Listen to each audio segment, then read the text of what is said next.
ఈ cake makers ఎంతమందికి గుర్తున్నాయి? మన చిన్నప్పుడు ఓవెన్స్ ఉండేవి కాదు కదా! సో, మాక్సిమం ఇవి అందరి ఇళ్లల్లో ఉండేవి. ఎవరికన్నా తెలియపోతే చెప్తున్నాను. ఇది బేసికల్‌గా కేక్ చేసుకోవడానికి స్టవ్ మీద పెట్టుకునే ఓవెన్ టైప్. కింద మనకి ఇట్లా ఒక బౌల్ ఇస్తారు. అందులో ఇసుక వేసుకోవాలి. అది కరెక్ట్‌గా మనకి సెంటర్‌లో ఫ్లేమ్ వచ్చేలాగా సెట్ చేసుకోవాలి. ఆ తర్వాత ఈ పైన ఉన్న గిన్నె ఉంది కదా! దానికి మంచిగా ఆయిల్ కానీ, బటర్ కానీ రాసేసి కేక్ బ్యాటర్ అందులో వేసేయాలి. కాకపోతే మనకి ఓవెన్‌లో హార్డ్లీ ఒక 24-25 మినిట్స్‌లో కేక్ అయిపోతది.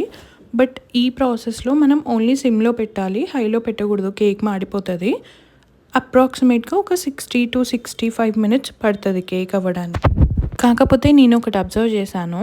ఓవెన్‌లో చేసిన కేక్ కంటే దీంట్లో బేక్ చేసిన కేక్ చాలా టేస్టీగా ఉంటది. ఈ టిన్ వచ్చేసి మీడియం సైజ్ నాకు అరౌండ్ 350 రూపీస్ పడింది. మీకెవరికన్నా యూస్‌ఫుల్ అనిపించినా కొనాలి అనుకుంటే స్టీల్ షాప్స్‌లో అడగండి. ఖచ్చితంగా దొరుకుతాయి. సరే మరి ఉంటా అయితే. బాయ్.